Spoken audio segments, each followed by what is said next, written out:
Well, what's going on, guys? So check it out. So for today, I got something for you.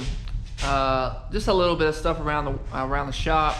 We got the screen cleaned out because we're gonna move the logo down a little bit on the screen. If you guys are interested in screen printing or want to know more about that process, we'll make some videos on it if you're interested. If not, we're just gonna let it go. But we're making our own shirts. Just wanted to give you a little update on that. That's pretty cool. But today we're going to gap spark plugs, kind of give you a rundown on what that is and kind of what we're doing here for that for the 4G63. Look at this beautiful beast. If you're not following on Instagram, go follow the Seamless Garage on Instagram. You can get all the updates on what's going on besides the videos. Got the big 16G on there. She is almost ready to be slapped to the transmission. Timing belt set. She's almost ready to be slapped to the transmission. And then the exciting part happens. We get it in the car and go from there. The car needs a lot of work, but I'd like to get it running just so that we'll have that milestone of progress, that goal made, and then we can move on from there. Because I know for sure if I get it started and get it running, the excitement's going to be too much, and I'm gonna really go hard on trying to finish it up as fast as I can. But we're still going to do it the seamless way. All right, so let me show you what we got here. So if you look, we got some NGK plugs. These are what are recommended right here. The BPR 6ES. 7's a little bit colder, and then 8's even colder. 7's like the coldest you want to go streetable from what I've been told.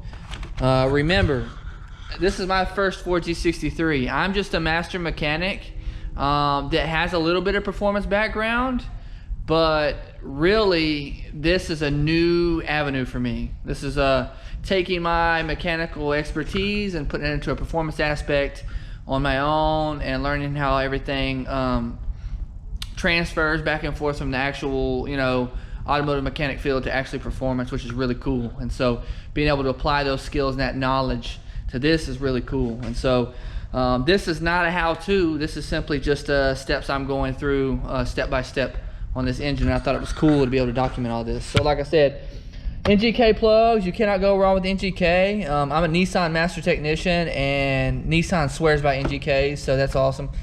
Japanese right there. And then, spark plugs, import direct. This is just an OE replacement. This is nothing special at all. Wires are not anything important. They're not, it's not that they're not important, it's that they're not special, okay? The reason I had these here is because I bought them with that, and we're just gonna test fit and make sure they're the right ones, because if you've ordered parts before, even from your local parts dealers, you know that sometimes what it says is it's not what it is. Sometimes in the box, maybe the box is correct, but the parts aren't correct. So before we get into the gapping, let's go ahead and show you what we're working with here as far as tools. So check this out. So really cool. This is my feeler gauge set, but I wanted to show you an example. Look at how terrible this feeler gauge set is. Look at how rusty it is. Okay, that is negligence from me. Okay, that is not anything else other than me. So if I can give you a tip, please make sure you keep these in a dry place and wash them off when you get done with them. I left them sitting in the bottom of a tool cart, and gear oil got on them and they rusted out, and so now I can't see the numbers on them, and they're not that great because rust makes the feeler gauge thicker than it needs to be. These are feeler gauges, okay? Now I found these three nifty tools in my great grandfather's toolbox, which is really awesome. He's no longer with us. Rest in peace, Papa Sonny. But he left along these tools here, and these are all for spark plug gapping. Okay, these are all different tools for gapping. This one's pretty nifty because it's got some kind of bulb here. This does something for spark. I have no idea because we don't do that anymore. These days we do not check it like that. I wish he was around to show me how this works, but to me this is outdated technology here. One of you old heads, if you're watching this, comment below and tell us how that's used. I didn't even look it up because really, I mean, it's not needed. So you've got a file here to kind of clean up clean up your stuff. You can also clean points with that, distributor points and stuff like that. And then another little pick here. This is going to be your gap tool. This is how you change the gap itself. We're going to show you how that is done. And then this here is a little feeler gauge. It's got the typical steps, but the lowest it goes, it doesn't even go low enough for us, okay? The lowest it goes is 0.035. It won't even focus, but 0.035, and we need to go way lower than that. So, but I've got this other tool here, pretty much same thing. It's got 2 little gap tools on it, and then it's got feeler gauges. It's got some feeler gauges here that are kind of messed up because they're old. But then it's got this really cool one that's got all your typical steps. And it's got the right one we want. We want a 0.028, and it lives right there. So that's really cool. That's the one we're going to use today. And then this one is another spark plug gap tool. It's just a feeler gauge. They're just feeler gauges, but they were intended for spark plug gap. So that's what we got going on. All right, so before we get the gap in these, I just kind of want to show you what you should be looking for on spark plugs. You need to check this porcelain here. Make sure this isn't cracked at all. Make sure, look at this, make sure it's not been used before. You don't want a spark plug that somebody put in, took it back to the parts store because it didn't fit, because you don't know what happened to it. You don't know if it's been dropped. I mean, even as it is, get it in the packaging, you don't know if it's been dropped. So that's why you want to check the porcelain. Also, check your part number, make sure it matches the one that you need, okay? Make sure it matches, and go from there. But you don't want to put a spark plug in there that is not right for the vehicle. The gap is going to be right here. This is how we're going to check the gap. I'm just going to point at it so you can see. The gap is right there, okay? In between the electrode and the ground electrode. So we're going to check each one of these, and then we're going to move on. So let's do that. I'm curious to see what these are pre-gapped to, and see if they're all the same, uniform, or if they're all different. But you want to check it out. You want to look at it. I'm just going to make sure there's no porcelain cracks or anything like that. That's the typical failure. You can look down in here as well and see if you see any cracks. It's not uncommon to find one cracked.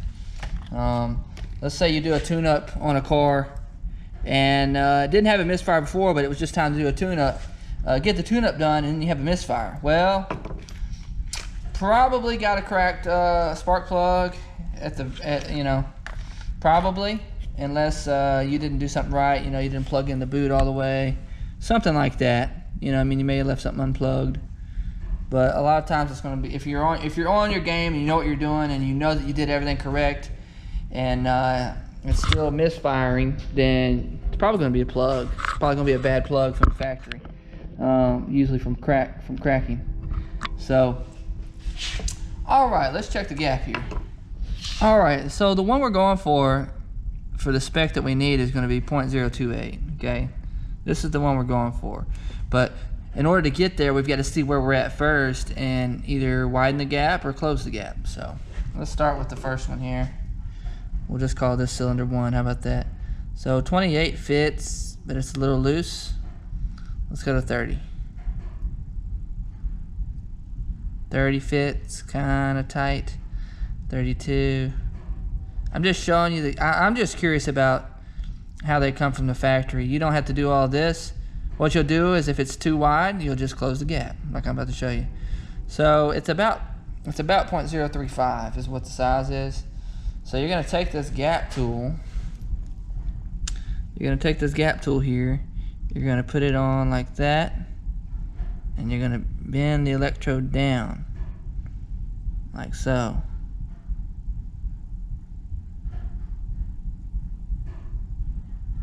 Okay. Let's see what we got there. That was probably too much. That was probably an exaggeration. Entirely too much. Duh. That was entirely too much. So we'll come back a little bit. Okay. Alright. A little too much. So as you can see, there's an art to it. There's guys that can do it pretty quick. And then there's people like me that it takes them a second to get it figured out.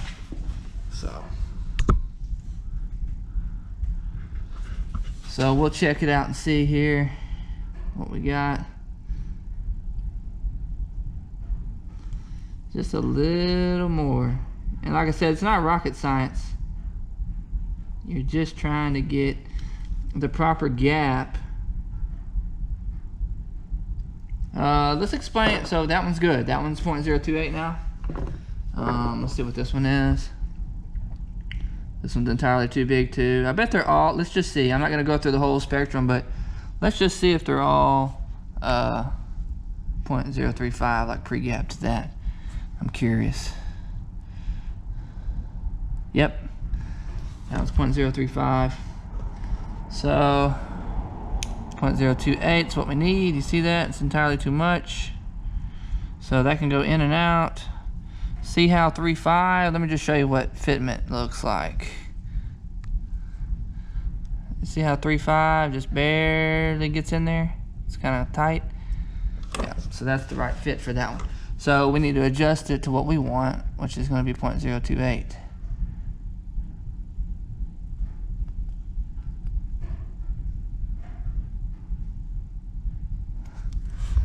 Let's see here.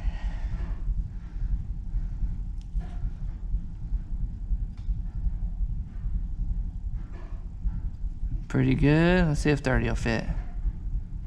Yep, 30 will fit. So that's too big. Let me go back and look. Ooh, 30 will fit in there too. Look, I done messed up. See? You gotta check your work. Gotta check your work, man. Alright. I'm not gonna bore you with the whole thing. Let's just do this one and then we'll move on.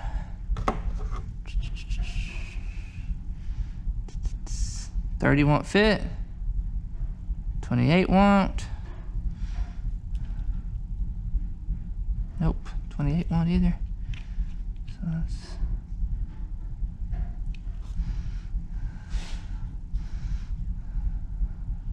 all right, there's that. 30 will not fit. Oh, it does. Jesus. 30, that's like exactly 30. And it gives you a range that you can go in, but I want my exactly 28. That's what I want.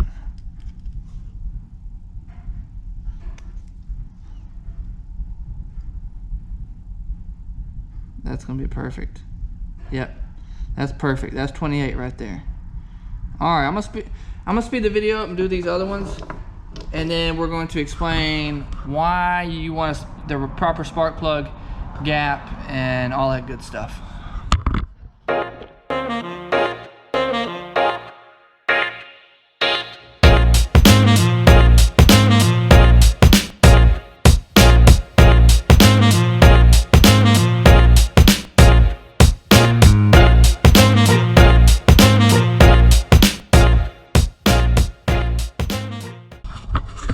All right, all set. Let's move on to the next step. All right, guys, so the reason you want to have the proper spark plug gap is because if you don't, you're going to have drivability issues. Okay, these are the obvious reasons. You're going to have drivability issues. You're going to have misfires. It's going to depend on the RPM band sometimes, especially if it's just a hair off. You may not even notice anything. So it's more important, so it's pretty important in general, obviously, to have it right so that the spark is correct in the cylinder in your everyday engine, okay? It's pretty important. Once you start getting out of the recommended spec range, you start having drivability issues, and we're gonna get into that here in just a second. But it's even more important in your performance aspect, especially a turbo car, because once you start getting into that bigger gap, you start getting issues where the spark plug is being blown out before it can ignite the air fuel mixture, and you get a misfire. That's what you're going to get. Especially what you'll notice is that it'll run fine at idle and, you know, cruising, but when you really get into the boost, you really get into higher RPMs and get into boost, higher load applications, you're going to have misfires. You're going to have drivability issues. It's not going to run like it needs to run. And so let's explain why that is. Obviously I just said boost, right? Well, boost will blow it out because we have more boost pressure, which is more air in the cylinders, right? That coming in at a high velocity can blow the spark out. That's why I like running a smaller spark plug gap, and that's what I got going on in these. It's actually, yeah, it's on the lower end of the spectrum. But here's the deal, if you get too low of a spark plug gap, if it gets to where they're really close to each other, then it's not going to be a big enough spark to actually ignite the mixture. So it's kind of weird. It's a stronger spark, but it isn't enough. See, and I'm the wrong guy to explain this because I'm not going to make a whole video on it explaining exactly all the technicalities about it, but really, like I said, just keep it simple. Keep it very simple. Really big gap is going to have a weak spark because it's got to spread across it's going to use the same amount of voltage, same amount of kilovolts to go across, okay? But it's got to spread further apart, so it's easier to blow out, okay? Easier to blow out, and you won't get a spark. The closer you get the gap, the stronger the spark is, but the closer, if you get really too close, you don't even have that big enough a spark to ignite the fuel and air mixture, and that's all I'm going to say about it. But that's basically how it works. Have you ever had a vehicle where you did spark plugs on it, or I'm sorry, you didn't do spark plugs on it yet, but it's time to do spark plugs? It needs a tune-up. You know, for iridium, it's like every 100K. For copper, anywhere from 30 to 50K, it's time to change plugs. And if you noticed on these, I went with copper. It's just kind of what you want to do in a turbo application, any kind of boost application. You want copper, okay? You don't want to deal with iridium plugs. You're not even necessarily supposed to set iridium plug gaps, but we won't get into that. But what I was saying is, when it's time to do a tune-up, you will notice most people come in, especially at the dealership when I'm there, most people will come in complaining about a drivability issue or a misfire, and they want a tune-up done. And most of the times they're right, it's a tune-up that needs to be done. But the reason that is, and I'll put up some pictures here to show you what an old bad spark plug looks like. The gap gets bigger and bigger over time. That's what makes the spark plug a wear item, is that electrode wears over time and gets fouled out too from it being a bigger gap, and then it quits firing, and that's what happens. So that is what you got going on. So let's go back to what I was saying. Have you ever been in a vehicle that needed a tune-up? It's at high mileage and hasn't had the spark plugs replaced. Well, that's how it will feel if you put new plugs in at too big of a gap. It's going to feel the same way. It's going to feel like worn out spark plugs or an engine that needs a tune-up because you don't have the proper specs. So all that being said, I just kind of showed you how I do it with the tools. Find out your specs. You can get it at your local parts store too. They can give you specs, but Google it. Just Google the specs for this particular engine that you're using and that you're working on, and do it that way. But with that being said, that's it for the spark plugs. I'm gonna go ahead and install these bad boys. We're gonna test fit the plug wires and probably call it a night. Oh, just a little another thing. Some people use antices on the threads here, and rightfully so. There have been some models like the 4.6 Fords with the 3-piece spark plug, but that's really why it failed. It didn't fail because it was seized in the cylinder. It's because it's a 3-piece spark plug. And so path of least resistance, when you go to twist one of those apart, it just comes apart instead of coming out. And they blame it on the threads, but really it's not the threads. I don't use antices on spark plugs. It's not used from the factory. You know what I'm saying? I don't use it on them. You shouldn't be torquing them down to where that's going to happen.